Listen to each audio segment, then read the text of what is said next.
A little bit of time now. Yeah, I find some time, but yeah, the Okay. last minute. You literally, everything's in a folder. My husband's like, it's all in this folder. I'm like, honey, it takes me like 3 days to organize that folder. Yeah. So you thinking you can like go through and do that in a day is funny. All right, so we're on You're on. Zoom, we are live. And only 3 minutes late.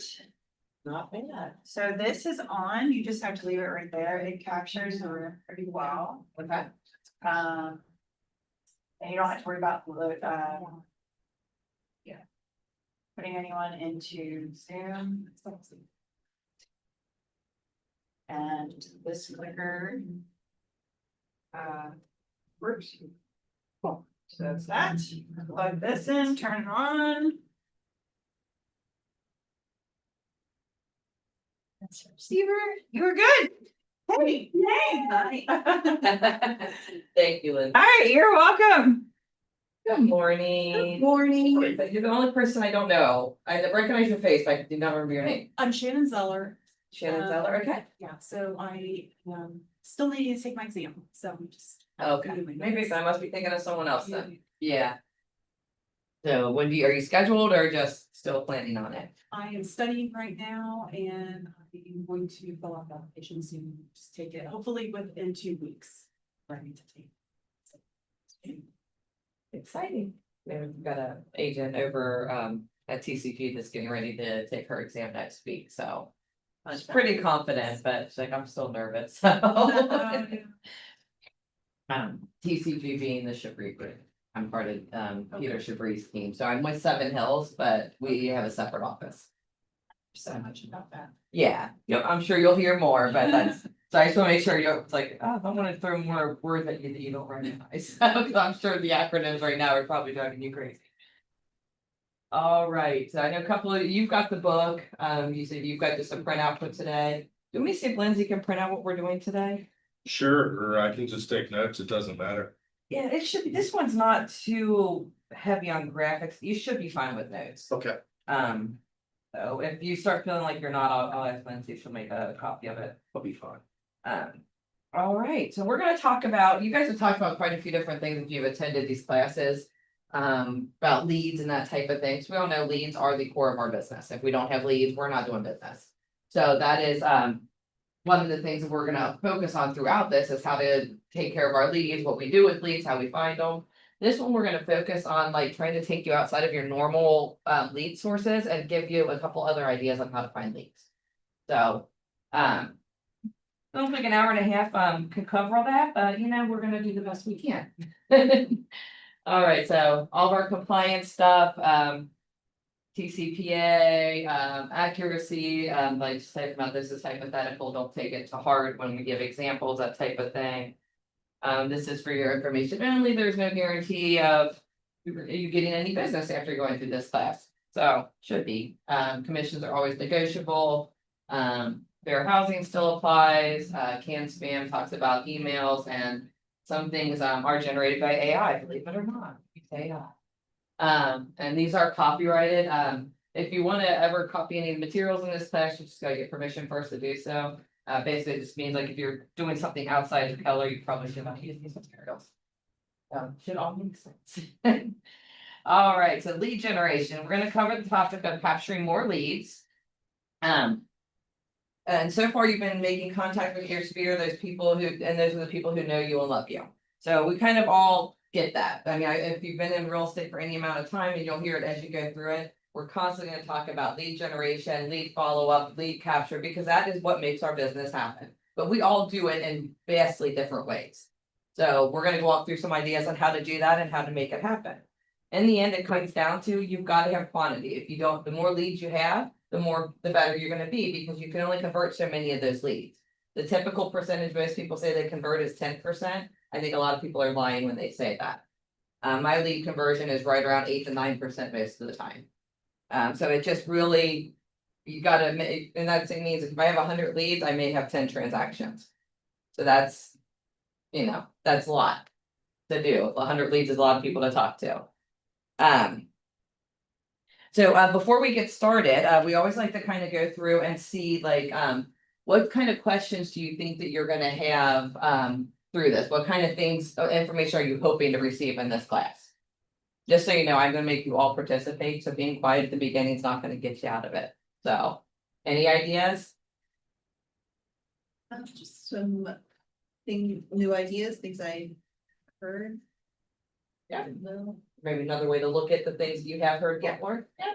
So I've heard door knocking and Facebook, social media. We'll get into a few more from there. So that's, yeah, social media was one that was already captured, open houses. As a new agent, that's a great thing to do. But yeah. And open houses, we always say are to sell houses, but there really are just to find buyers, so. That's well, not very well kept secret. Ryan, you got any? Yeah, just basically how I can get more leads outside of my sphere. I was kind of thinking about the probate leads. They seem to be successful for some people. You gotta meet someone that does probate. Yeah. Yeah. So all great questions, and we're gonna cover all of that and more, so this ought to be fun.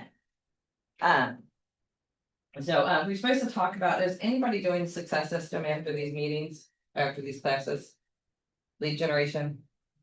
Okay, I am gonna hit you guys the last week of April on 2 days. I am gonna stay and I will walk people through role play and lead generation. So that information will be coming out soon. I just figured I'm working towards the Keller Williams faculty, and part of what I have to do includes doing Ignite with the lead generation afterwards. And I don't want to have to fib on my application, so I'm gonna do it so that I can put on there that I did it. Then July, I'm traveling up to Michigan to teach up there, so that I have to teach at 3 different market centers, and I just don't want to do local. I want to go out a little further, so. That ought to be interesting. I have taught down in Kentucky once, so they did 6 personal perspectives down there. All right, so if any of you have gone through lead generation, I know you do a lot of it because I hear you, he sits right next to me. Are you doing a lot of lead generation at this time, or? Not in the last week that I've been here. So what kind of challenges do you guys face when you're doing lead generation? What do you find to be the most challenging? I can share my worst thing is actually sitting, I love doing lead generation. I'm not afraid to pick up the call. I'm not afraid to get hung up on. It's finding the time to do it.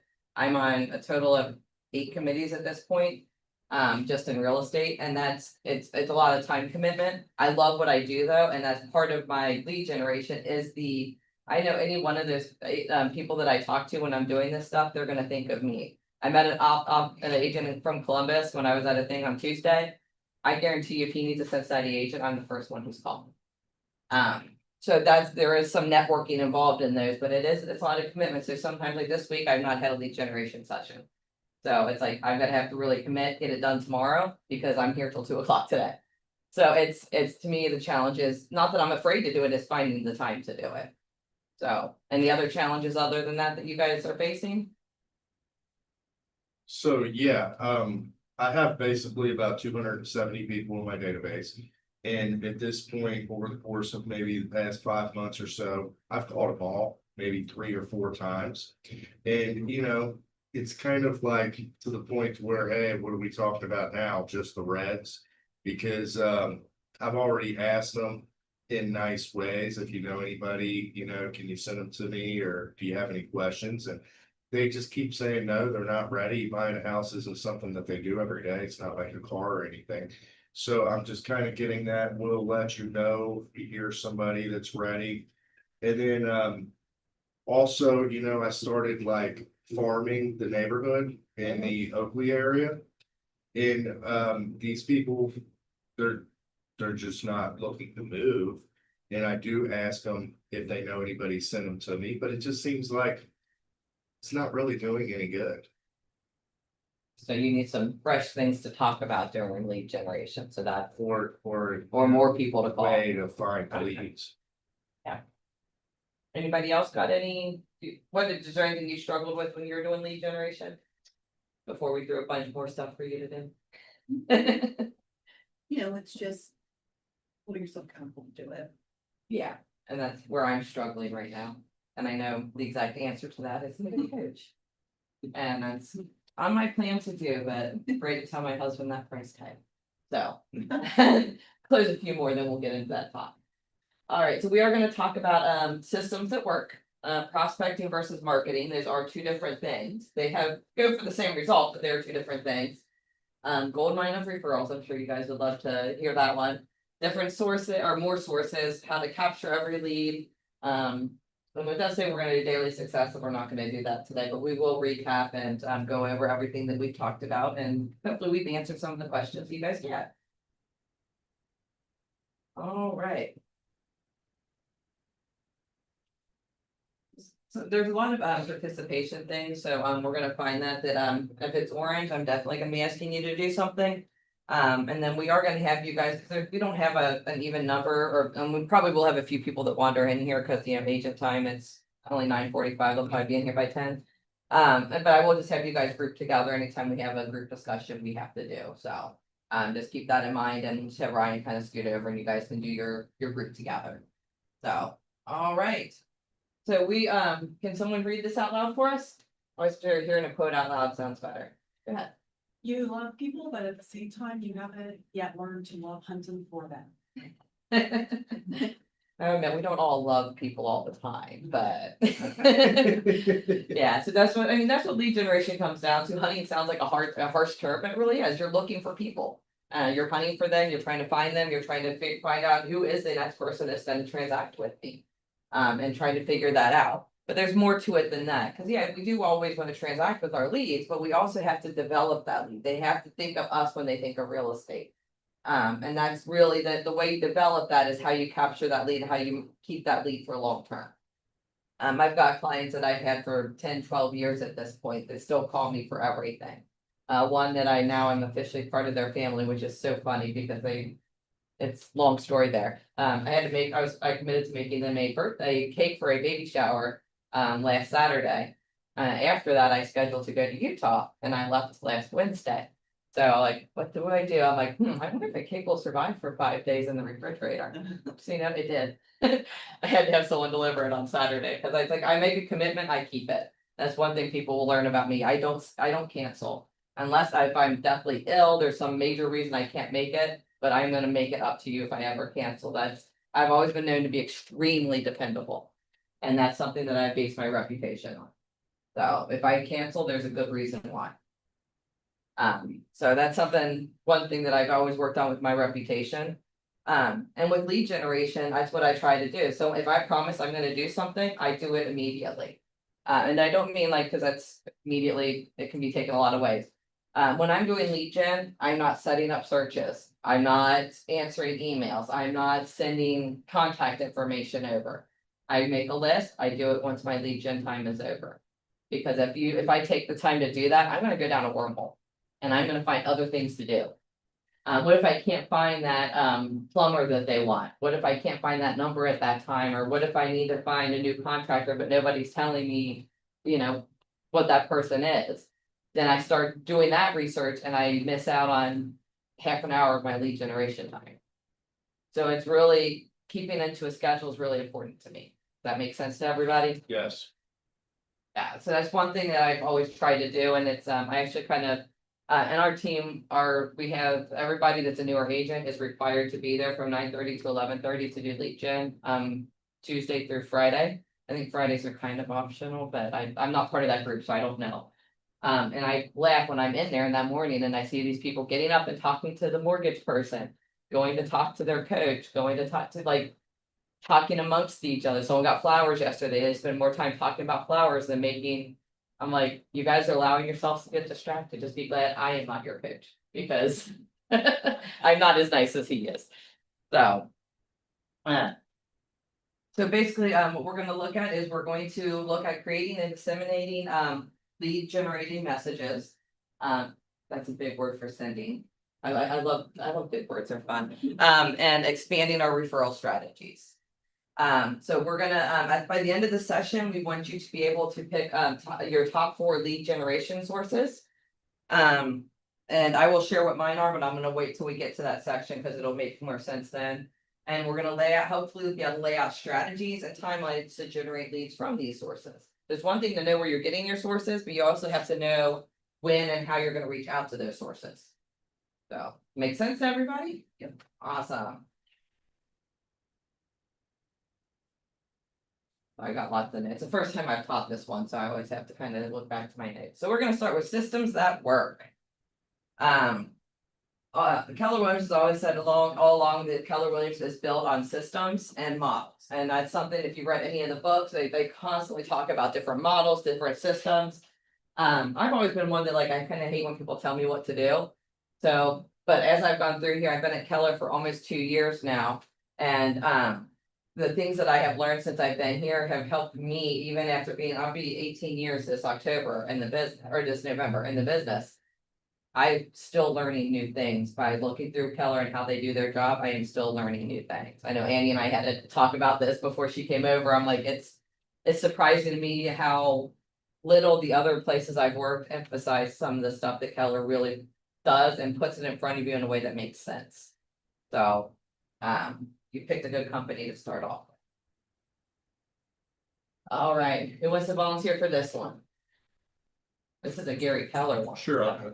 Go ahead, Ryan. Your number one job is to find ways to get in the path of motivated buyers and sellers. Neat way to look at it. So it's not just calling people, it's figuring out how to be there when they're there. I was just on my trip to Utah, yeah, I got to meet with my boss and his wife, and that was great. Not really gonna generate leads from them, but you know, it's still great. But I was talking to my husband as a weightlifter. And that's why we were out there, he was competing and. I wouldn't say nationals, don't quote me on that, he'll smack me for not knowing that. But I think it was nationals, but it's a national level competition, and his coach is, from, Miamisburg, Dayton area. And I was talking to, they're just sitting down talking, she's like, do you work in Dayton at all? I'm like, yeah, I got my Dayton MLS, I don't belong to the Dayton Realtor Board, I probably should, it would look good to do it, but I don't, because it's another commitment and money. But yeah, it's like I know Dayton pretty well. I went to UD, I'm up at your gym on a lot of days. I've got friends up there. She's like, we're gonna probably be buying in the next year and selling. We just need a bigger house at this point. Okay, so you know who to call. So you guarantee now I'm gonna get her address and she's gonna start getting my postcards and yeah, because that generated a lead just by having a conversation on vacation. So you'd be surprised how many times just like by talking about being open about my business, I sat there and like, one of the days we were there, I appended to my listing. I had a brand new listing that went live the day I left. Not intend that to happen. I thought we were leaving the next day. But I ended up pending it the day after it went active and I took care of it while I was sitting there. Because it happened to be a day we were sitting around relaxing. So they all got to see me working. They're like, oh, she knows her business. So it does stick with them, I think, when they see that kind of thing. All right, so first we're gonna talk about messages. I'm gonna get to my right page. Here we go. This is in your book. We're on page 9.3. If you're in your book. They're on the bottom of the page if you can't. They make them so tiny. Like every other class I teach other than Ignite, my page numbers match your guys' page numbers. This one doesn't, so I had to go through and write it on the pages to make sure I kept up where you guys were gonna be. All right, so when we're talking about messages and methods, these are kind of interact together. So we're gonna talk about sorry, we talked about, I skipped something. This says we already talked about messages, and I think maybe we did, and I just didn't finish it. I did not, so we're gonna go back to message real quick and make sure, because this actually is important, so. No, I just went ahead of page, so I am on the right slide, I just went ahead of page. I like to skip stuff, it's fun. So lead generation should always be purposeful and intentional. If you've gone through the 6 personal perspectives class, which if you guys haven't, I do encourage that if it's offered to attend it. Because it does talk about what purposeful and intentional means. Like when you're doing lead generation, you shouldn't come in like, oh, I gotta make some phone calls. I've got this list of people, this is who I'm going through today, this is my goal for a number of appointments, or at least number of calls, if you're not quite to that where you're ready to make appointments or not sure that you're confident enough to do it, you need to have a goal. If you don't, it's gonna be really hard to get through there. You're gonna allow yourself to get distracted, if you're like, I'm just gonna make some phone calls today.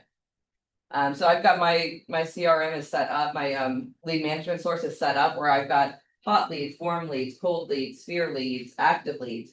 And I've got a list every day of who I'm gonna go through and call. When I'm doing it this week, not being so good, so.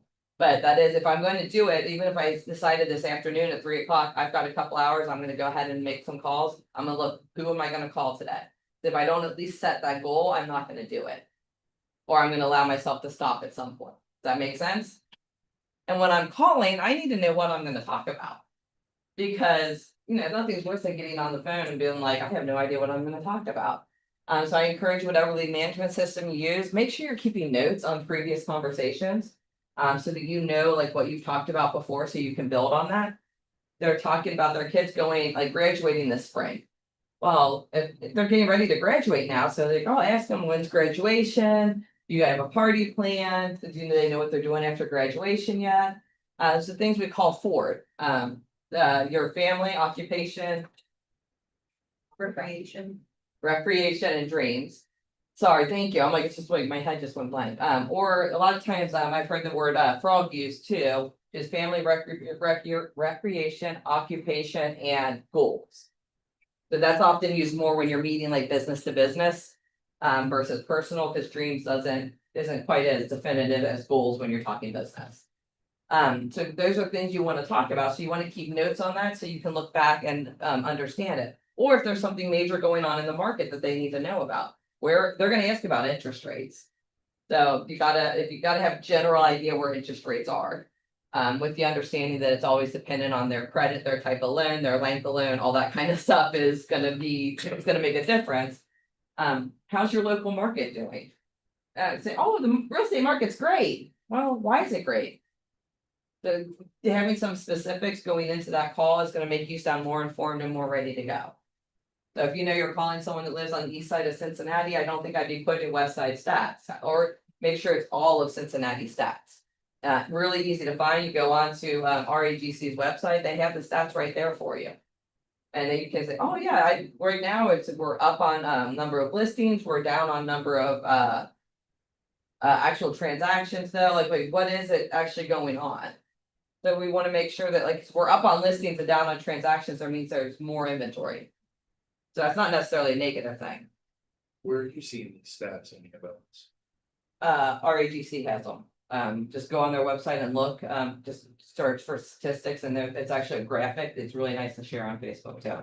Or Instagram, wherever you are. So be sure that your message matches your market, and you also wanted to make an offer for immediate response. So there's a little acronym they use for that, but I've never been good at remembering that. MOFR, yeah, it just sounds to me that just it doesn't bring a positive feeling to. Maybe that's what it is. I just don't want to remember it because I will never use it. The call to action basically means like a call me now or look at my website. Like, what are you going to ask them to do afterwards? A lot of times when it's a newer client that I'm talking to, and I'm like, they're like, oh, who is this? Because I'm calling when I call from my business phone, it's not going to be my personal cell phone number. So I'm like, oh, you just got to save my number here. Let me send you my full contact information. And I send them a text immediately with everything in it. So that way I'm like, my call to action then is just save my number. That way I know that they've got my number saved, and the next time I call, they're gonna know who I am. So since it's a newer client, I'm gonna be calling them more often as well, so that they don't forget who I am. Welcome. We're on page 9.3 if you've got a book. No book? It's in my. Perfectly fine, just take notes and you can transfer them later. So if you, when you ask them to do something, it's helpful, whether it's, they mentioned they've got a great, they just did some work on their house and their contractor was amazing. Well, send me their information so that I can add that to my list of people to call. That type, something you want them to react in some way. And that's however you want to look at that, but you've got to get them to react in some way. That is even more important. Like I'm talking about making phone calls, but it's even more important if you're sending emails or text messages. You want to give them a reason to respond. So there's 100 different ways to do that. And I've got a note here. I wish I would have had time to look at. I think there's a MREA, which is the Millionaire Real Estate Agent podcast. I think they have an episode on MOFRs. So that might be something to look up if you're looking for one to look at. I know there is one. I just did not have a chance to look up and see which one it was. So what is going to give you a response? A couple different ways you can look at it.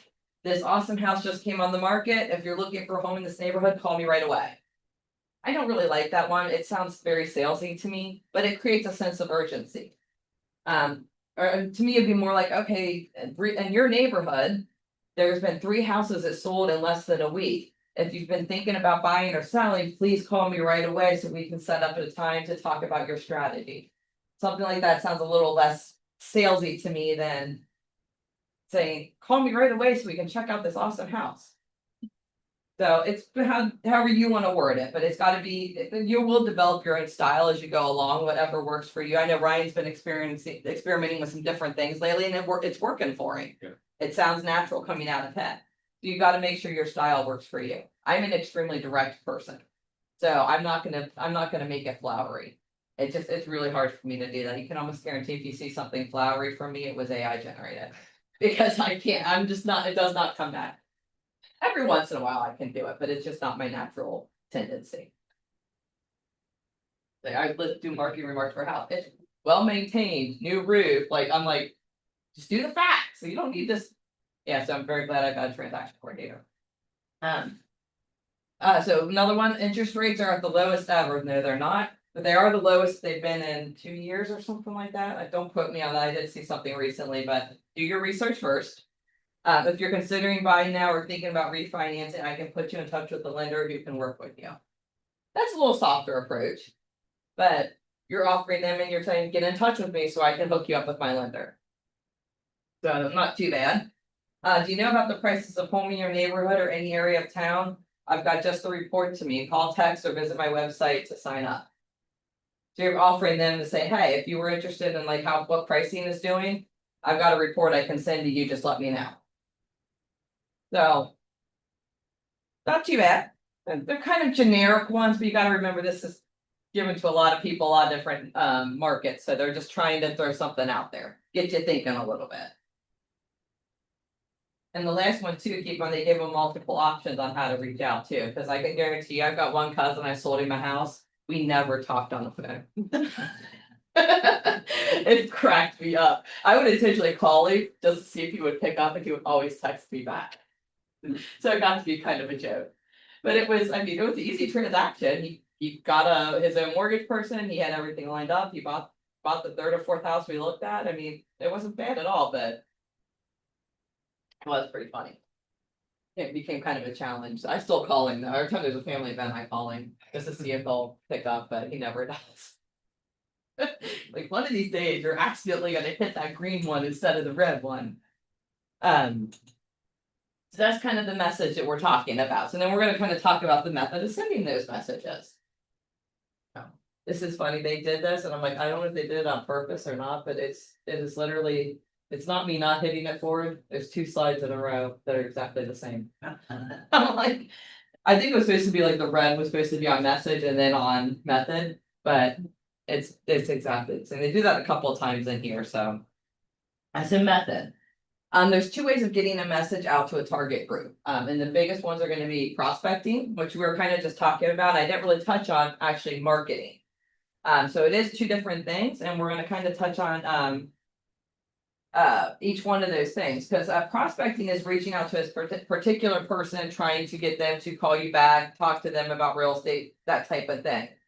Marketing is gonna be usually a little bit more general, like farming is a good example of marketing. Facebook posts, anything like that that's not targeted to a specific person is gonna be more marketing related.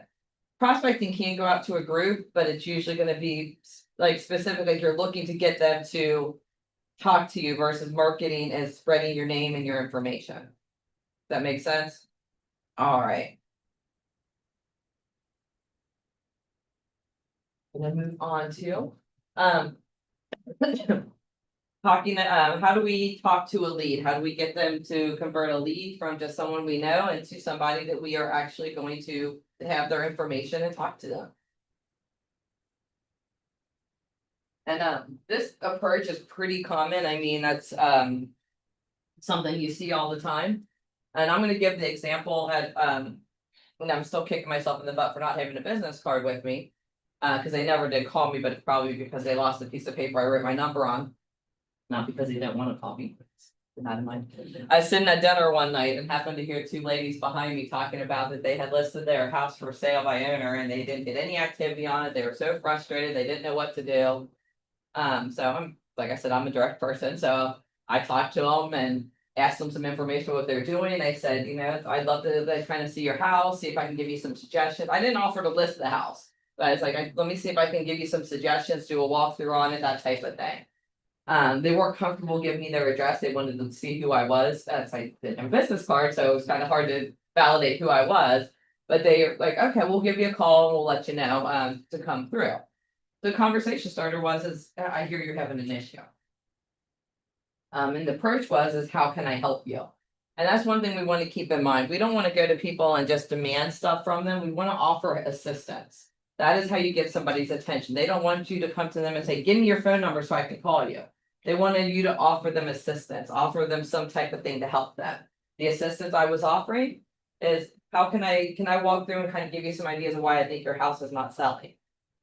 Price too high, price too low, condition not meeting price, whatever it might be, let me look through it and see what I can do. I know I just mentioned price in 3 ways. I wouldn't focus on that in the conversation, just so you know. Like, just let me see if maybe there's something about your house, like if it's got too much furniture in it, I don't say cluttered. Too much furniture in it, sometimes it's hard for people to envision their own furniture in the place. If it's too personal, it may be hard for them to envision themselves in the place. If maybe the curb appeal just isn't there and a few bags of mulch and an edger will make a big difference. I can suggest someone that can do that for you if you're not physically capable or just don't like to do yard work. You know, there's different approaches you can use on talking about why their house might not be selling. And the connect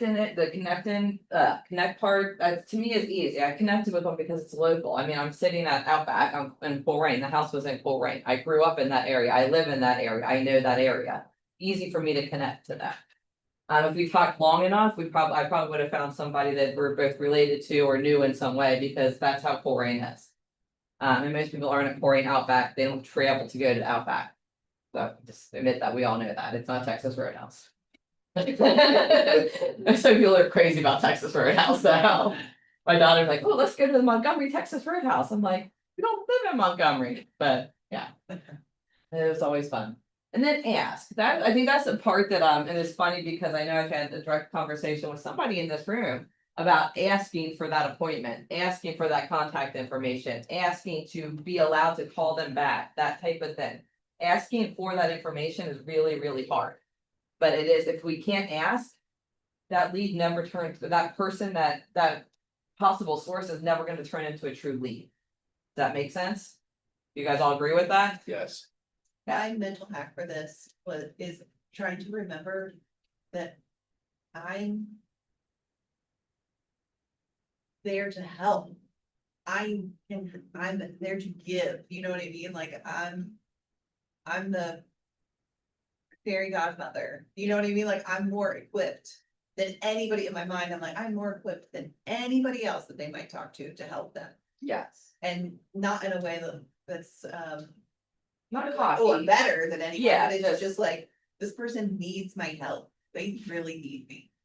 That makes sense to you guys? Is that we're not being invasive, we're the best source they're gonna find to help them with that situation. I know in my past, that was like the best part of my job was when I could help somebody, when things were just going down the toilet and Where did you come from? the court, Okay, clerk's office, yeah. yeah, so when you got to be that one person that was kind to them or that guided them in the right direction. Yeah. Yeah, cause I can guarantee in that system, there's probably a lot of people that were really down on their luck. So.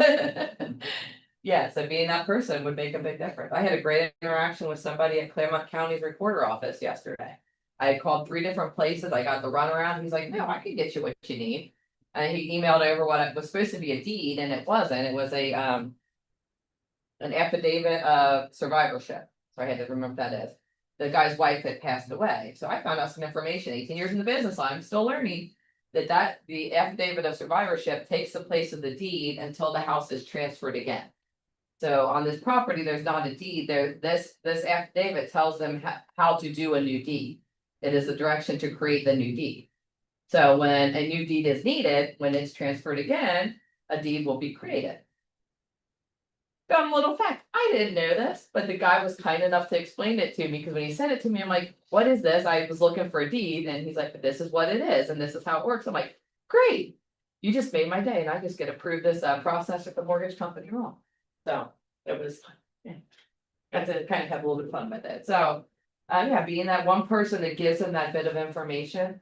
So say that for sale by owner I talked to, if I did go out and visit their house and I'm just like, you know what, I'm not gonna be mean here, but your house smells like animals. You know, we all been in that house and we can all smell it right now of just that, and not to have to be really nasty. I had one that just, you could tell there was dogs in the house.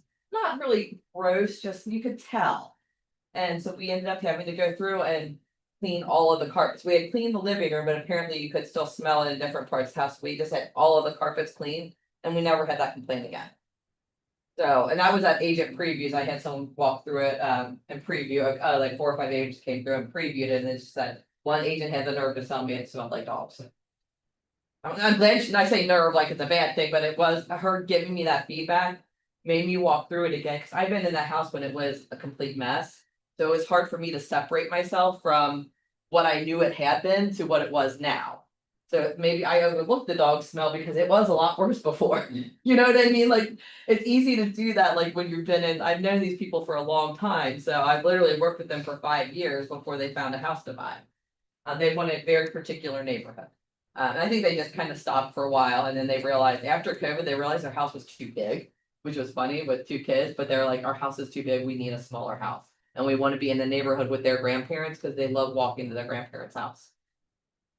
So we're like, okay, so it's a very particular neighborhood in Westchester that they had to be in. So, and price point that they had to be comfortable with.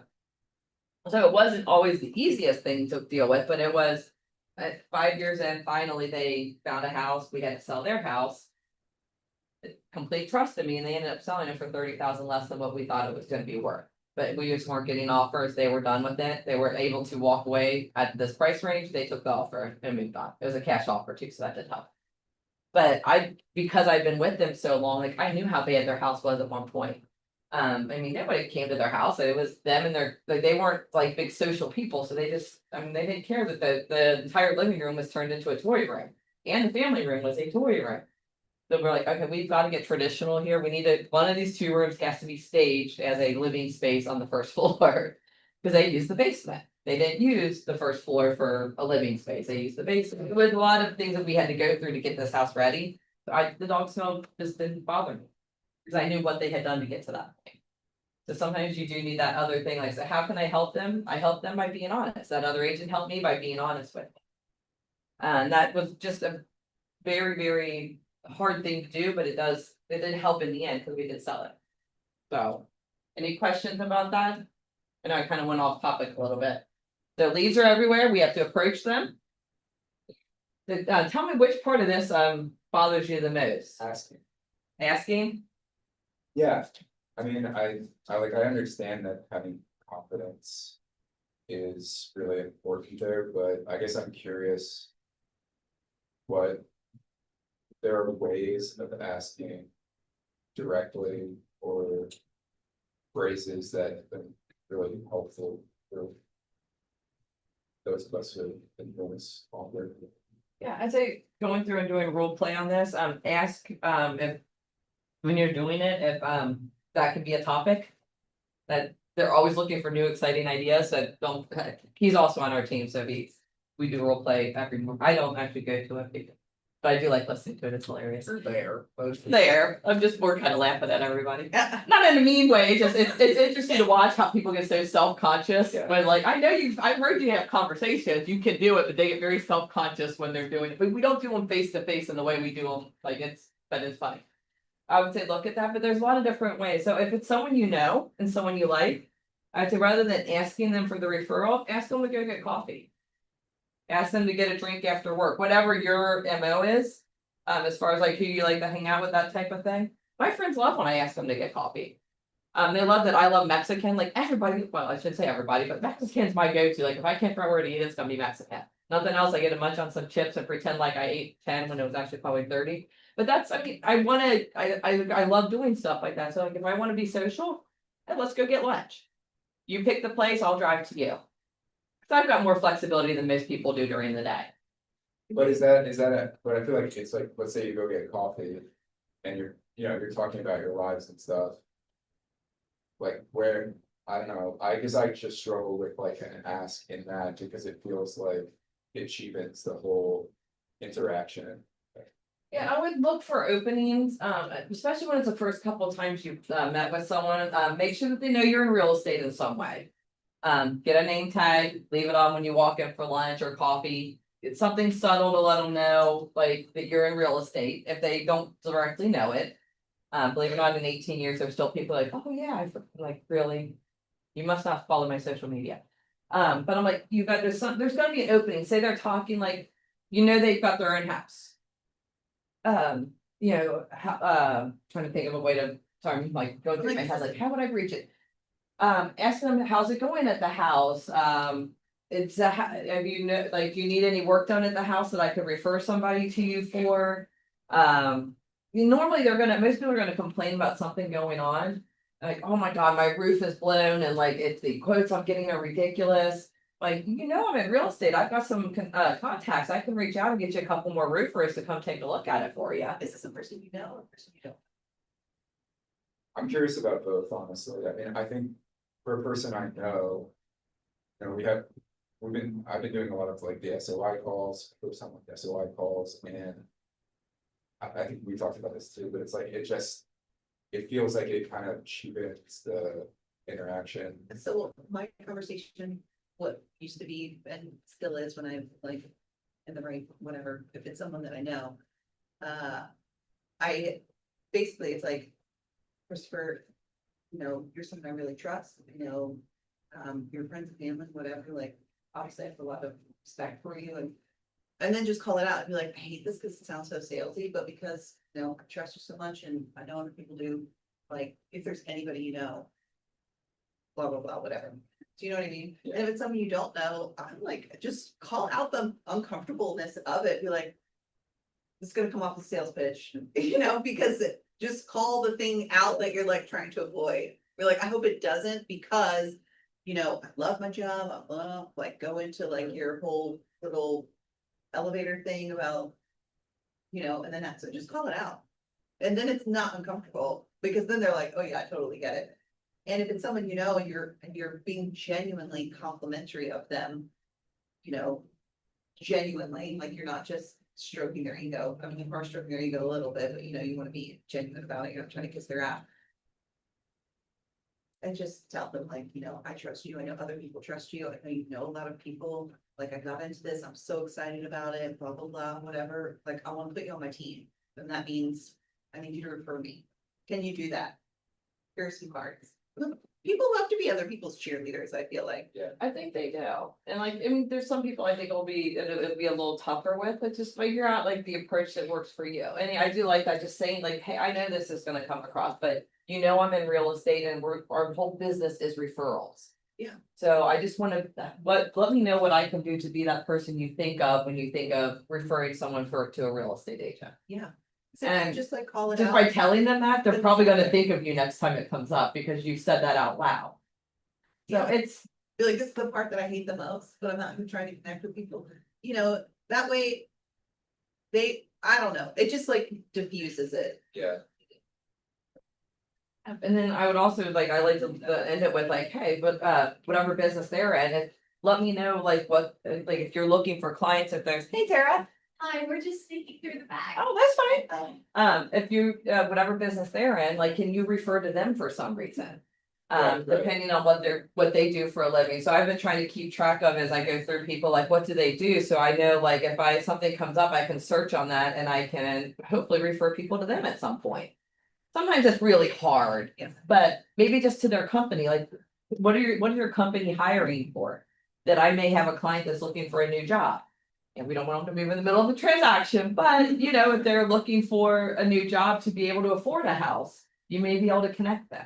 And I So- genuinely do feel like most Yeah, people. make it like reciprocal. cheerleaders, Yeah, it's, and that's like one thing, like they love me and they will talk about real estate to anybody. I just put one of her cousins under contract. Literally, this was a funny one because Brian is my showing partner. So I was meeting with a new buyer, consultation. They wanted to see a couple houses. They bought the second house I showed them. From the time I met with them to the time we were under contract was 24 hours. So he never got to meet them. I did make him go over measure for a refrigerator for the kitchen though, so you know, he had to do something on this, but. I mean, I think about my own friends who Yeah. have small businesses or do things or whatever, and they're, you know, they reach out to me, I'm like, yes, absolutely, I'll tell everybody, you know, because. Not because of what I do, but because I believe in them, I love them, you know, my friends, like acquaintances, whatever. I feel like most people are the same, and if they're not. I like you for a reason. Yeah, then- honestly, then someone's they're not not your gonna person. cheerlead what I'm doing, are they true friends? Like, I may not like what all my friends do, but I'm gonna try to support them in any way I can. I mean, I'm sorry, if you're stripping at a club, I'm probably not coming out to see you, you know, I may refer someone else to do I will that. make it rain. But, you know, it's what, like, and whatever you're doing, I'm gonna try to support, I got. And this just goes back to, I did Financial Peace University 15 years ago with this one lady, she does, oh, Dana Sweets, it's in Reading. Not right in the bridal district, but right next to it. Very, I mean, their cakes are amazing. I'm a baker myself, so I normally make my own cakes, but there's occasions I can't do it. And so I still go to her every time I need something. Because if I'm not gonna do it, I want her to do it. Because I know she does it right, and I know what she went through to open that business, because she talked about it during, if you guys don't know what Financial Peace University is, Dave Ramsey, okay. I know what she went through, her and her husband went through to get to be able to open that shop. So, and it's not Dana, I'm thinking that's the wrong thing, but it will pop in my head eventually. But, so when I need something, I go to her, my daughter's 21st birthday. Best time I've had in years, it was so much fun. She doesn't like parties. So we told her we were taking her out to dinner, but we weren't gonna tell her where, that it was about a 25-minute drive from our house, but we weren't gonna tell her where until the day of, because we didn't want her to like overthink this thing. She asked what she could wear, I said jeans and a nice shirt, because I knew her boyfriend will not wear dress pants.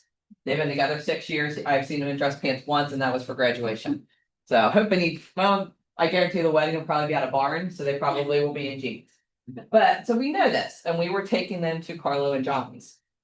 But I wanted to make it like an over the top dinner, not just a dinner out. So I went to a local floral shop and had them make a centerpiece for the table. I ordered a cake from that sweets place, which is driving me nuts. I can't remember what it is. And I had a friend that is a singer come and sing her happy birthday. So, and I called Carlo and Johnny's, made reservation. They only had the patio open, which I'm like, that's fine, because Carlo and Johnny's patio is awesome. It was September, great weather. It was gonna be fine. We get there, they moved us up to the second floor, private room where Bengals and Reds players go to. Literally, the wall slides open and there's a table behind it. They gave us that room. That's cool. And it was just, it went off in a way that I never would have imagined a birthday party could have gone off, for just the small little group that we had. It was literally 6 of us. 5 of us. 1, 2, 3, 4, 5 of us. But it was the best birthday party, like, and I guarantee you she will never forget that. I will never forget how much that bill was. But it was completely worth it, and we loved every minute of it. So it's, when you know that you're gonna do, like, when you wanna connect with people, you've gotta, like, keeping in mind that people that can make things special is gonna give you something, because I went back to her and told her where her cake ended up and showed her pictures. She was so excited. Like, this is the coolest thing for her. And as I'm saying this, I realize I'm like, that she's got any of my business cards at her, I need to make sure she's got business cards at her shop. But I'm like, these are the connections that you're not gonna forget, because you made them at a point where it's like, we were involved in something together that we never would have met. I don't think I ever would have met this lady. I don't think we run in the same circles, but she owns a bakery and I met her through a Financial Peace class. And now we have this connection. We're talking 15 years later, and we still have this connection. So building that up, your name just left my head, I'm so sorry. Me and Chris. Chris, I remember the last name, but I cannot the first name. Yeah, great house, it says last name, best name for real estate. Sure. When you make these connections, I just, the idea is that the first time you talk to somebody, you don't wanna be too salesy. But you wanna be helpful in any way you can, and if it's real estate related, even better. And the next time you talk, you build it, but you gotta be careful not to come across as being fake. That is I think the biggest mistake we can make in real estate. But you're not a fake No. person. You know what I mean? Like, yeah, you're a real boy. Like, you're not a fake person. So I can't imagine you coming across as fake, because it's not something that's inside you, or an authentic human being, so. Yeah, that's why, I think that's just why I struggle with the ask, because it does feel, And authentic. yeah, I mean, but this is helpful, I think, what thought about. You know, you tell someone like, I respect you, like. All those things, how are they not gonna be your cheerleader? And I think saying it out loud is something we all struggle with professionally and personally. I mean, when's the last time you looked at somebody and said, I'm proud of you? You've done a great job. I did that And- to my dog last time. My dog's probably here more than anybody else in my life. You're such a good boy. Exactly. Good girl. Yeah, but I like, Yeah, it's sure. hearing that, like, when I was out in Utah, Peter told me, like, I am so proud of the progress you've made since you've come over to us. That he always calls coming over to the dark side, like his kind of running jokes. I always told him I would never work for Keller Williams. Long story there, but it was the fact that he got me to come over, he was really proud of. But it's trying to just make that connection, trying to just make sure that what you're asking for, it feels genuine to you. Does that make sense? It will take practice. probably. 100%. I love that you said that. Practice is what you need. All right. So this is the fun part. For those of you new to Keller Williams, every class they're gonna ask you for ahas. So as you're going through the class, try to think of like what part of what we just talked about sticks out to you the most. I'm gonna give you like a minute or two to kind of think about it, write it down if you can. Because if we do this, it helps us to bring it together at the end. So what part sticks out to you the most?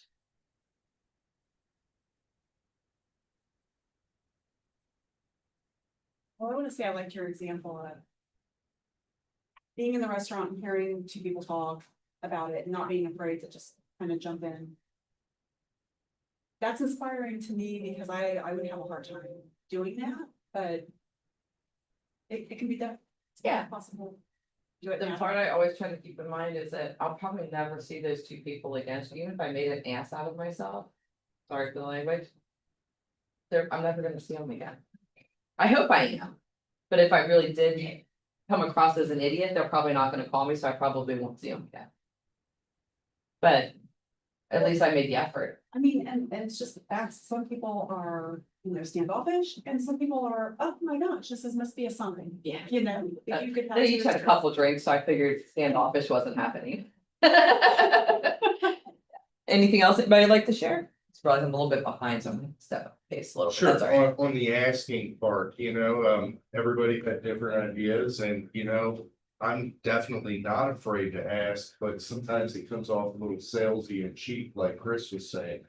But like she was saying, everybody wants to root for somebody and, I think that I'm more transactional, like I might say a few jokes and get them to smile and laugh, but I need to lighten up and be more personal, because with me, it's about, hey, this is this is that, are we ready to do something or what? And I might come off too business-like instead of friendly. You gotta date them a little bit. Yeah. Yeah. You know? Yeah, I like that. Anything else anybody else wants to share? It always goes back to like being a better listener, Yeah. Sometimes it's like, I know what my goal is in this conversation. And so what I need sometimes to remember is to just forget what my goal is and just listen to the person who's talking and like. We get to my goal, we get to my goal. And Yeah. if I'm not listening, maybe You're I missed you're an gonna miss those opportunity to little like, cues I of, missed the opportunity to put it in the right place. good point. Anything else, Chris, or? I know you kind of walked in at the end, but I will ask this again, so if something, you think of something when we move by, but I'm sorry, you're getting ready to talk, weren't you? Sorry. Oh, no, I definitely like the idea of. I don't know, they say like, was it like jab, Yeah. jab punch or something, I don't know, but I feel like it's better, was it like, Ryan Saran who says like, it's like give, get. I like that idea, but I think. I don't know, I guess it's just kind of. I guess what I find helpful is hearing how other people navigate it and I don't know, having some like actual lines to go with, like to depart from it is helpful. Yeah, that's why we think role play is so important. We don't want people to just quote things, but it gets you in those situations and it makes you think on your feet a little bit. So. All right, anybody else want to share? Those are some good ones. All right. So now we're gonna talk about prospecting versus marketing. So this is probably one of my favorite quotes. Who would like to read this? Lead Okay. generation is a contact sport with simple rules. It means making contact with people through prospecting. I just love how he says lead generation is a contact sport, because it's kind of funny, but it also like, that one stuck in my head for a long time. So, yeah, I mean, I like, he puts it very, notice a lot of these are coming from the book called Shift. I'm trying to talk them into letting me teach a Shift class here. Shift is probably one of the most applicable books right now that, if you're looking into reading a business book, this one's gonna really talk about kind of the market we're seeing right now. So I highly recommend it. So, when you're talking about catching leads, I think we should be, I think it's on 9.5 if you guys are following along in the book. When we're talking about capturing leads, we've all seen this, kind of a chart like this before. Most people move every 7 to 10 years. I know that they've updated this recently, but I swear that number is a little higher than Yeah, that. it's like 12. something like Yeah, I would say the last thing I thought 8 to 12, I think is what I was seeing, and it was going a little higher than what this said. But even you figure if they're moving in 12 years, by 10 years, you should be contacting them. Because you should be in contact with them long before they're making a move. We all want that lead that we call and they're ready to list today or buy today. It doesn't normally happen very often. So we have to learn how to work with those leads that are gonna move eventually. The one thing I keep in mind here is that you can look and see when people bought their houses, you all know that? Auditor site, great resource, you can look and see when they bought. You can sort that, you can pull that out into a spreadsheet and you can sort it by. The most recent sales and go back to see who bought like 7 years or more ago. Pretty cool idea, isn't it? Wouldn't you rather farm to that group rather than to someone that you realize just bought last week? They're not selling again, well, I really hope they're not selling again, but. It's kind of like it helps, it's ways that you can think about it, and your friends and family too, think back to when your friends and family bought it. And you can pull them up on the auditor site too and look. And see when they bought their house if you can't remember. So things to keep in mind, every 7 to 10 years, someone is gonna be moving. But you don't wanna wait till they're ready to get in touch with them, because by then they may have already talked to a real estate agent. Make sense? All right. You would be nurturing these people throughout the whole process though, right? Yeah, Set it up Yeah, how it works. you gotta, that's what the whole system is gonna be about, is eventually you have to set up a system where you know how often you're reaching out to people. Like Sphere, I talk to quarterly, Hot Leads, I talk to bi-weekly, like it's gotta be, you gotta have a system on how often you're gonna reach out to these people, or you will end up missing them when they're getting ready to do it.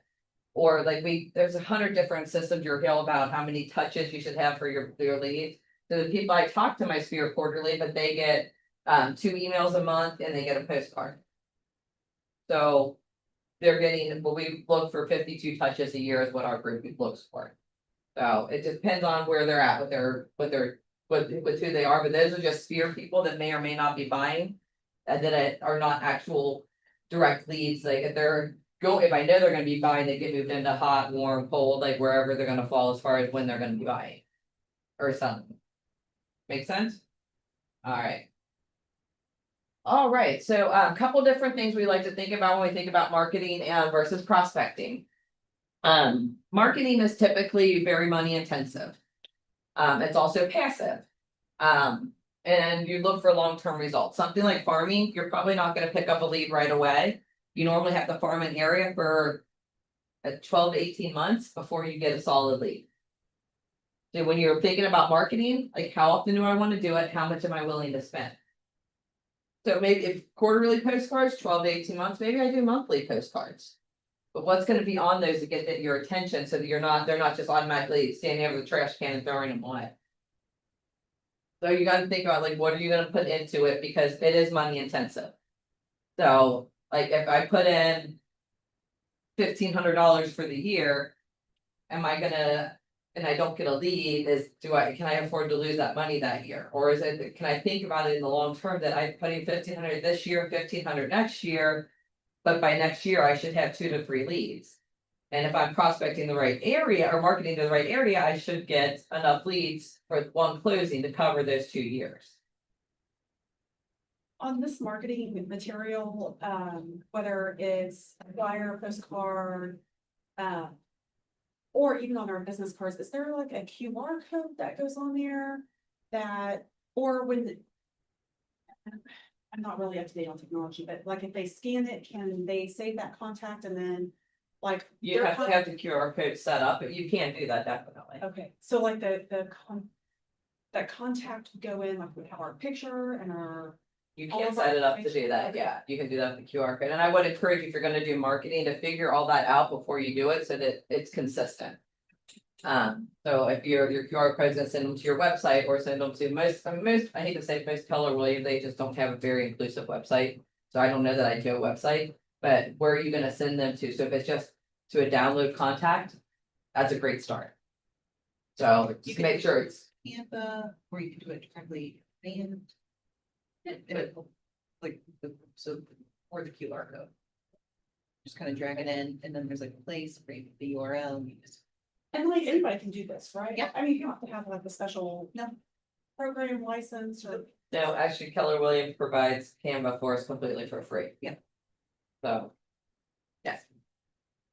Prospecting on the other hand, marketing is very passive, money intensive, prospecting is time intensive. So you have to spend more time prospecting in order to get results. It's proactive though, you're actively doing it, so you're not just sitting waiting for something to happen, so it kind of gives you that feeling of. You're reaching a goal, you're accomplishing something, and you can get immediate results from prospecting. So you can make that call and set that appointment and get a listing or get a buyer, to sign a buyer contract, whatever it is, so you can do that. And prospecting doesn't normally happen with marketing, but nothing else, it takes time for that stuff to go out and be seen and response to come. So what do you guys think? Should you be more prospecting based or marketing based? Let's do it 2 different ways. Brand new agents, you guys are, well, other than Andy, you guys are all new agents. Well, Yes. you will be. We got confident you're going to be a new agent. Yes. So. What do you think you should do at this point in your career? If we're all new agents and we was looking at this like 100% pie graph, I would say. 75% of the time we should spend prospecting in versus 25% of the time marketing. Marketing is gonna be great, but. We're all new, we don't have a bunch of referrals, we need some now money. And I think that prospecting would be the way to go. Okay. Anybody else got an opinion that's similar or different? That's right, 80/20. It's by that 80/20 that comes up quite a bit, yeah. That 80/20 principle, if you've not heard it before, that 80% of your business comes from 20% of your activities. And it can be applied in many things. 80% of the world's wealth is held by 20% of its population. Like in these numbers, it goes through like weird things throughout, different things. It's a very cool concept. But yeah, if you do 80% of your business is prospecting, 20% is marketing, 75-25. It's going to, especially as a newer agent, you don't probably have a bunch of money. If you do, good for you. Like, it's great that you were able to save up and be ready, but most agents we hear don't have money coming into this business. So their time's better spent prospecting until they start building that money up. So as a new agent, when I started, I still remember I did a lot of prospecting and then I built in the marketing as I had closings. So I'm getting ready to do a huge farming campaign, but I'm going to wait until I have at least 6 months of money saved up for it, because I'm talking about probably close to $1,000 a month. I don't want to have to count on closing those in order to have money for the next month. So I will have the marketing done for a full year, but I want to have the money saved up to do 6 months of the printing and mailing. So obviously it's a big Groupon farming too, but. So I have to think about it, 'cause that's money intensive. I mean, $6,000 is a lot of money. Yeah. So how am I gonna make that worth it? But the area I'm marketing to, that would be one closing. Would cover 6 months. But I gotta get that one closing. So what if it takes a while to get to that point? So, and I know there's another agent on my team in that neighborhood too, so I gotta get people to choose me over him. So it happened, maybe. So what do you do then, like if the other agent is a Keller Williams, I mean, how do you each other? You just do it, I mean, that's just. It's who calls them. If my marketing is better, they call me, then, you know, I'm sorry if it's your brother, but you know, I'm still gonna represent all. Totally kidding there, but yeah, it's naturally how it is. It sucks when we find out an agent we know is representing someone we know.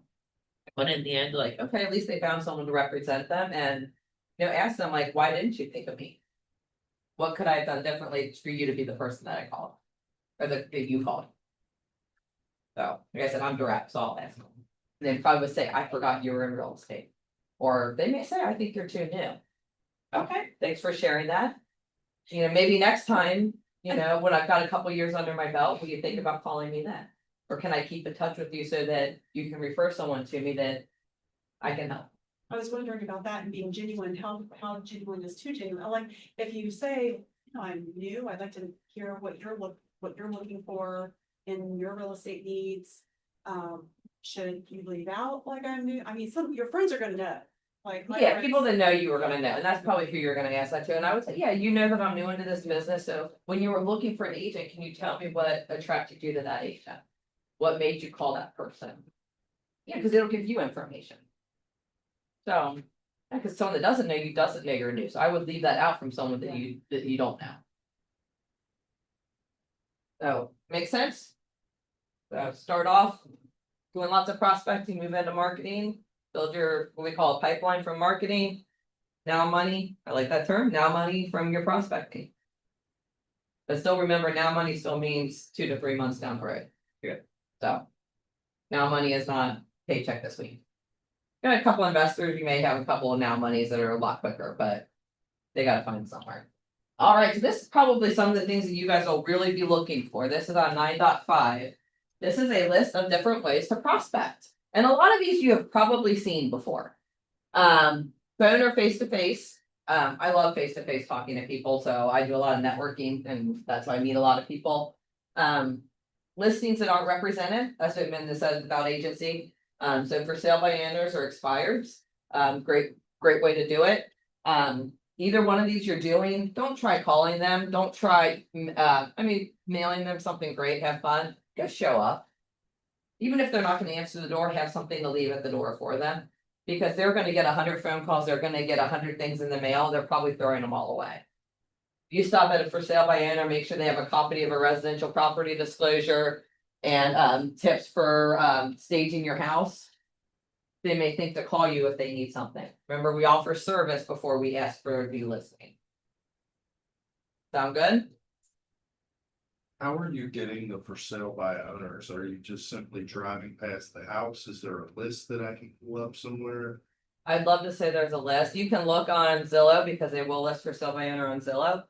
You can look in a lot of different places. If I'm gonna go after for sale by owner, I want to be in a neighborhood that I know. So I'm just gonna, if I literally see it, I'll write down the address and schedule some time to go talk to them.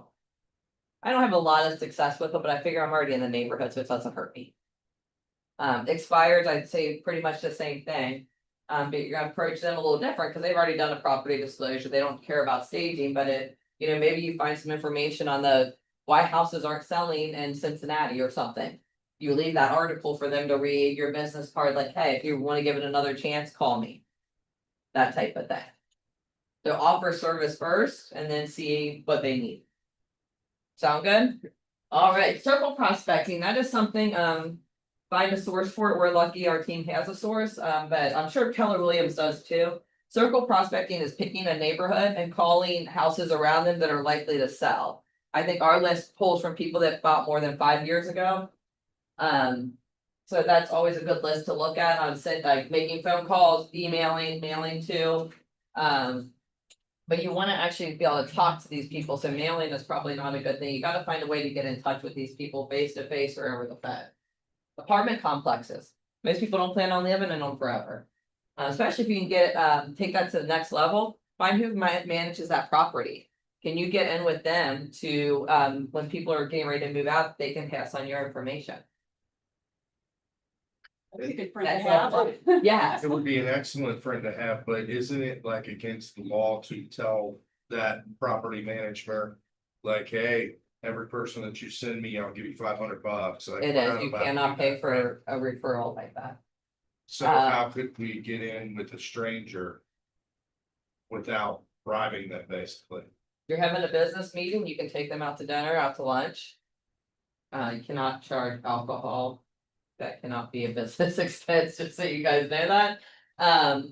You can offer them marketing material that is also helpful to them. Stuff for their desk, stuff for their building, whether it's tissues or pens, pencils, paper, like you can offer them things that have your name and stuff on them. Offer them information on rent prices in the area, like, hey, I've got a source, do you want me to send you a monthly report on what rents are doing in apartments in this area? To make sure your rents are in line, like, there's things you can offer that are not money. But if you can tie the money that you're giving to them, like a gift card or something like that, into marketing, that's a legal way of doing it. Gift card. But yeah, but be careful on how much you're charging. There's some people that do it, they don't write it off, they just give them money and they do it and don't look at it, but just yet. Money will motivate people, but it's feeling appreciated that motivates them the most. So how can you make them feel appreciated? So maybe just tell someone at the apartment complex, like, hey, I have a bunch of buyers, they don't have the greatest credit. I'll send them to you. And let them rent for a little while, and I'm gonna keep following up with them, and hopefully you send them back to me when they're done, Yeah, something like that. exactly, yeah, a reciprocal situation. Make sense? Okay, I'm gonna finish going through these pretty quick, because I must have had a lot of talking to Dan. We will be going till about 10 after because of the late start, just so you know. If Lindsay doesn't kick me out for her 11 o'clock meeting. Community outreach, charity and volunteer work, always a great way to meet new people. Especially if you're new to our area or just trying to build relationships. Don't make that salesy, please. But if people start talking about needing real estate agents, make sure you got business cards on you. Key relationships, anything you can build a relationship with that could possibly have referral sources for you is always a good idea. So this gives you some ideas on some different companies you can talk to. Number 5, I take advantage of quite a lot. I teach and speak quite a bit. I love doing it. I will do it pretty much anywhere you want me to show up. I just taught at my high school, taught 2 classes in my high school about what it means to be a real estate agent. Meals, taking people out for meals, that's always a great idea. It can cost money, but just make sure you're controlling that situation.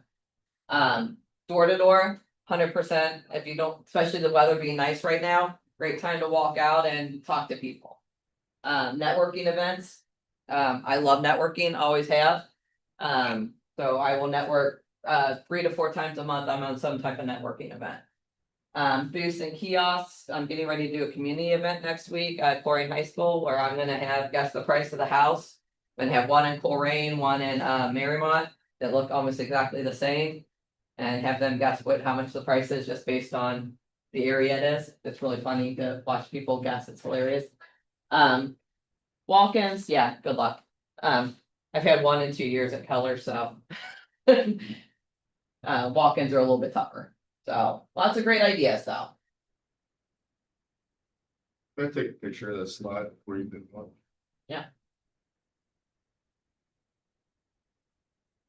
How can I find out more about the booths and kiosks, like what, like when that would be? How Like- that when, We're talking about doing one at Harvest Home, festivals, like okay, church Okay. events. For that one at Coleraine, that's a high school event, because I taught there, now they're like, oh. You wanna do this community event too? I'm like, sure, why not? What I'm giving out to the kids are little birdhouses. So, I was trying to think of something fun that wasn't expensive, so I bought like 48 of them for like $45 on Amazon. I bought 2 packs, so I figure I'll give out birdhouses. It's house related. I'll just attach my business card to each one of them. So marketing, 100 ideas for marketing. And there is, I mean, yeah, when we get into like radio, TV, newspapers. Personal vehicles is fun. Anything you're doing, make sure that you understand the compliance aspect of it, please, before you do it.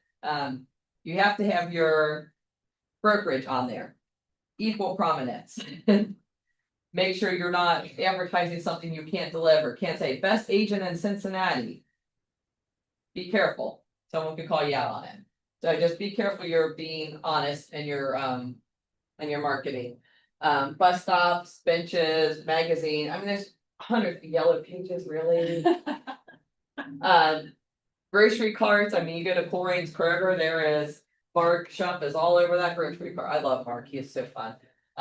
But yeah, there's 100 different ways to do it. Online advertising, probably a little bit more affordable for most of us, social media.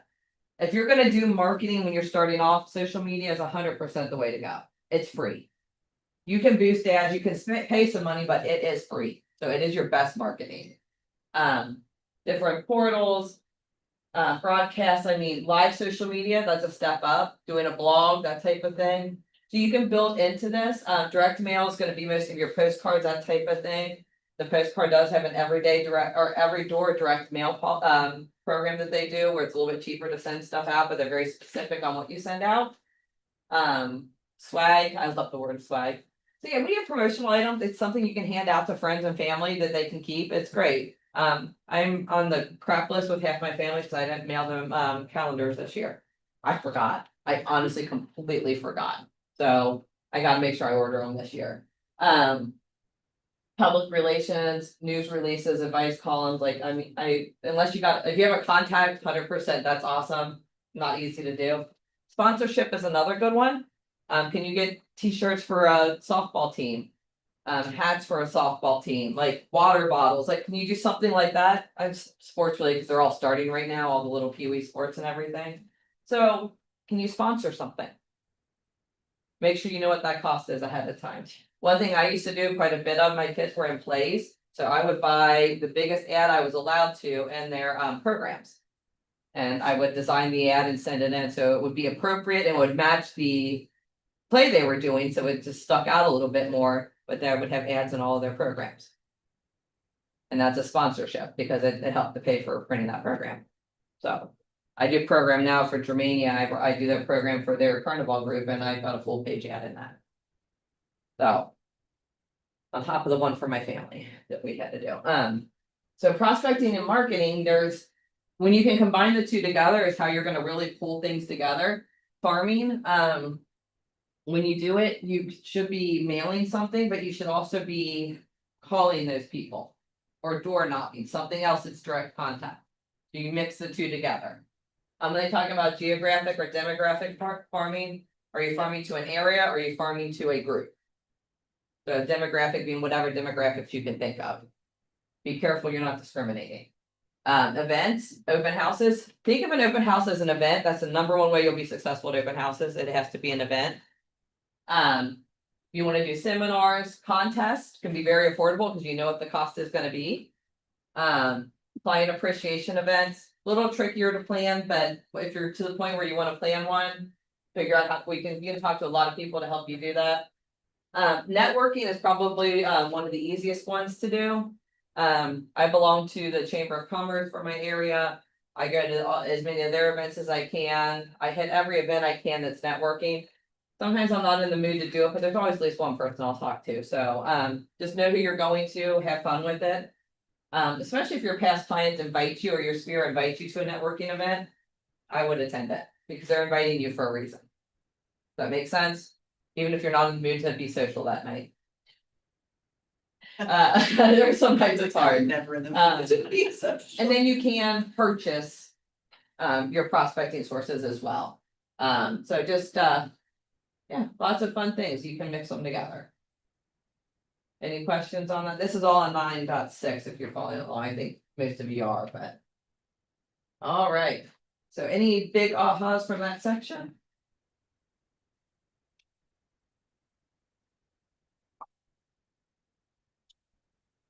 Wow, I am really far behind. All right, we're gonna have to move a little quicker through the end of this. So why don't we hold off on the ahas till after the next section? So be thinking of that, so I'm gonna ask you again. So gold mine of referrals. We've actually kind of already went through this, so it's actually probably good that I can go quickly through this. We've talked about always providing value. Keller Williams does have an app that you can share, have market stats ready to go. Create your vendor list. That's probably a good thing early on you can do is have a list of vendors you can recommend to your clients. And ask for the referrals.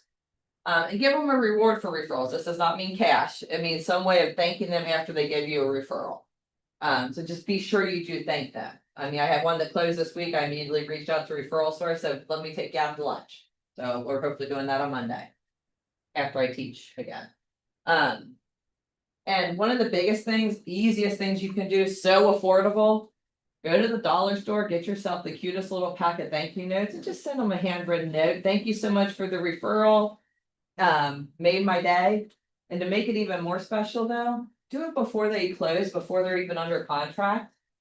Thank them for the referral before it even makes you money, and then thank them again after it does. One of the top agents in our office, he sends a gift certificate to Jeff and Ruby's when he gets the referral, not after it closes. He makes a lot more money than I do. Agent to agent referrals, don't ever knock that. When we talk about going to things like family reunion and things like that, the reason we talk about it are we want you to meet agents from other areas. It's a great referral source for you. It truly is. Has anybody here ever gotten a referral from another agent? Yeah, it feels good. So if you meet agents from other areas, even if it's just Columbus. You meet them, get their contact information, and you know if you've got someone looking in Columbus, you know who you're gonna call next time. Preferably within Keller Williams, but doesn't have to be. And when we talk about agent to agent referrals, it is a process. You have to grow, so you have to find the people. You need to find a way to manage them, so you gotta make sure that you're keeping track of who those people are and what areas they cover.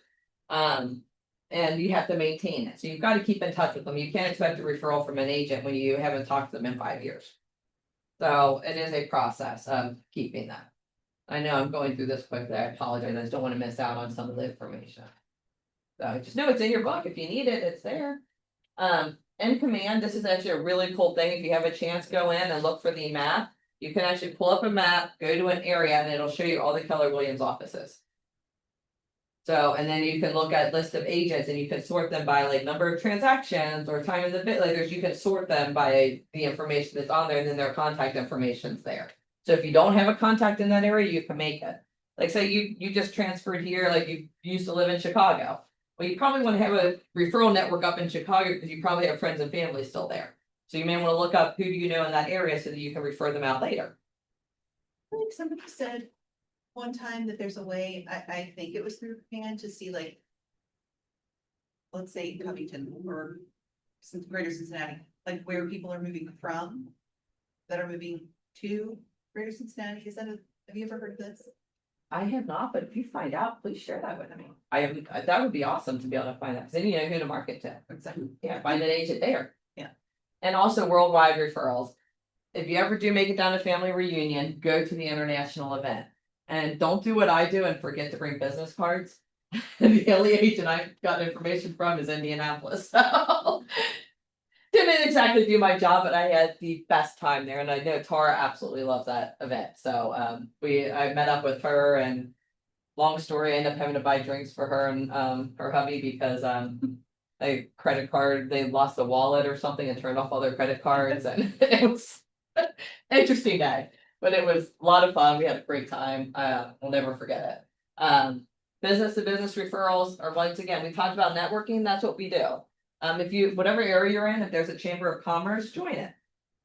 It costs me money. I think it's $400 a year or something like that, but I've at least had 3 or 4 referrals this year from people within there. I have to look back at it. Really? At that one. Yeah, one that just closed was one from that. I would not have met the referral source any other way.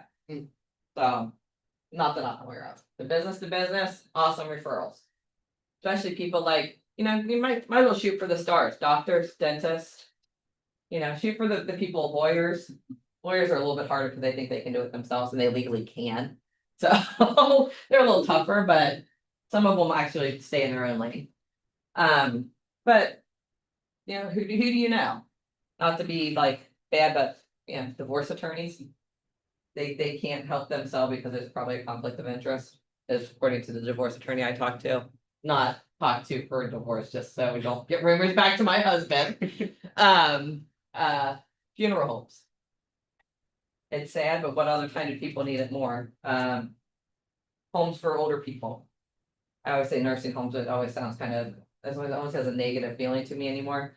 Like independent living, assisted living facilities, stuff like that. Most of those people lived in a house at some point. Right? So business to business. Alright, anything in this section that stuck out to you guys? I know we're moving through a little bit quicker, so if there's something you wanna elaborate on, please tell me, stop, let's talk about this, and I will. I just wanna make sure we kind of give you some of these ideas in your head and know that if you do need to do something. There's more information available. Does that make sense? Yeah, totally. Okay, I am sorry about that. I was really enjoying the conversation at the beginning and lost track of where I needed to be. So some more sources I talk about, we kind of touched on this geographic, farming is like a neighborhood. And one thing you can look up, like go on the post office website, USPS, not UPS, USPS.com. And they have, look up every day, every door direct mailing. They have these kind of neighborhoods set up already.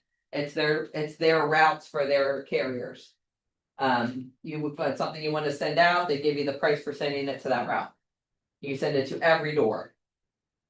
Kind of a cool way, or you can pull your own list from like the auditor site or something like that and do it that way. If there's certain streets and stuff you want to prospect to. But if you do it through the post office, it's cheaper than sending out. It is cheaper than sending out yourself, because basically they're not addressed to each person, you give them a stack of things, they put one in everybody's mailbox. It's cheap through command. Is it? Okay, It's very cheap. How much is it through every door to command? I wanna say like 500, okay. under 20 cents a mailing or something Okay, so like maybe that. not as cheap. For the mail, Oh, but you're right. but you have not to for have the it printing, printed. the printing would be whatever you come up with, and I tell you, the more you print it once, the cheaper it is. Yeah. So, I'd say It is cheaper. inexpensive through command, and you can upload, like you can make your own postcard, you can upload it, whatever, very cool. yeah. And then, send it. They print it and mail it, you don't have to touch it. Yeah, I have heard that. I will tell, I don't use command, so I don't know all the commands. I'm glad there's someone in here that's getting some experience at it. I'm like, I'm not saying I gossip. barely can log Like, in, you just- I just, Lindsay just showed it to me yesterday, that's the only reason I know. Yeah. Waiting for Lindsay to come in here, like, get out of here. Geographic farming is, when you're doing it, make sure whatever area you're farming, you're also doing something else in there, not just mailing out to it. So if you're doing open houses, post things on social media, in their groups. So every neighborhood has multiple groups. Be sure you're not in the scary group. Have conversations with people in the neighborhood. You have to be active in that neighborhood to get things going. It's not just about mailing to the cards or mailing cards to the houses. Make sense? All right. Layered approach. It has to be. Events and seminars, that can be a little intimidating because it is like, how do you set that up? But don't think of it as you having to do it. What if you're just sponsoring it? And you get to go up and speak ahead of time. They do a luncheon for like the police and fire department and honor like all the people that work for them in Corning Township. So I'll often sponsor the breakfast. So it gives me my 5 minutes of fame when I get up and talk. So don't think about it as always having to be the person talking or the person planning the event. You can be a sponsor and just do a small part of it. And when it kind of not end with, but getting towards the end here, leads are everywhere. So think about it anytime you're somewhere, think about it. Like who could possibly be a lead from that source? So that is, I always say joke around, like always have your business cards on you. You should. So here, I do have to ask you for feedback, and I am gonna ask you to please do it, and I do teach 4 times, so I think you can actually do it 4 times. I have to have 75 reviews in order to apply for KW faculty, so I am pushing for that. And please be kind, if there's something I do need to change, let me know, but. And on this, you're gonna have to like scroll down, it's gonna, you look for where it says instructor not in drop down. So it does take a minute to scroll down to it and then type in my name, and then the course name would be Ignite Session 9, Capture More Leads. Wonder if they're doing the 11 o'clock. There it QR code's kind of small, so everybody able to get in there? Are you in the drop down list? No, you have to scroll down to instructor, not in drop down. We are the Ohio Valley region. We are. I'm kind of gonna scroll through these next couple of slides. Hey Doug. I didn't know, Jennifer. we got started a few minutes late. We'll be done here in a sec. Jennifer or Jen? Jennifer is fine. This was what course? Ignite session 9.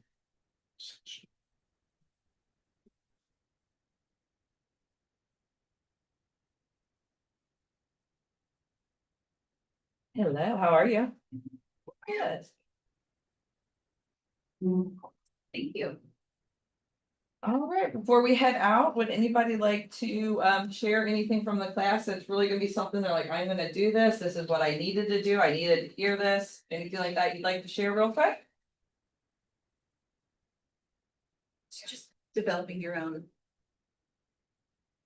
process, It really is. your own, that's. Plan of attack. Yeah. Yes, yeah.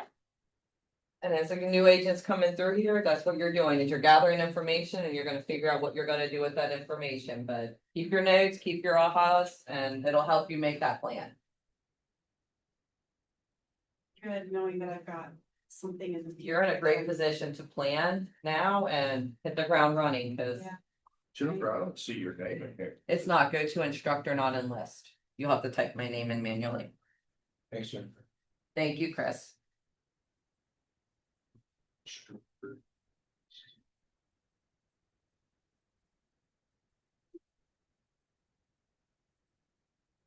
There.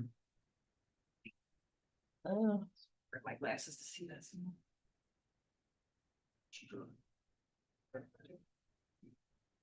yeah. See.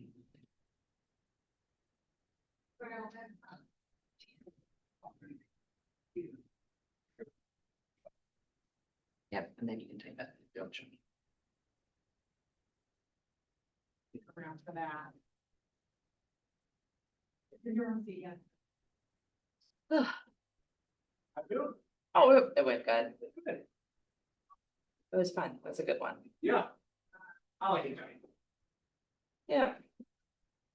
Had a lot of conversations at the beginning, so we had to kind of move a little quicker through the end, but it's funny that as we're going through the end, I'm like, we've already talked about all this. Yeah. So in the Yeah. conversations, it pretty much all came up, so I'm like, I don't feel as bad that we had to kind of go through the end a little bit quicker. So, Well, I'm planning one with sellers down at Lexington and Madison, the DFI down in Madison. Like, so this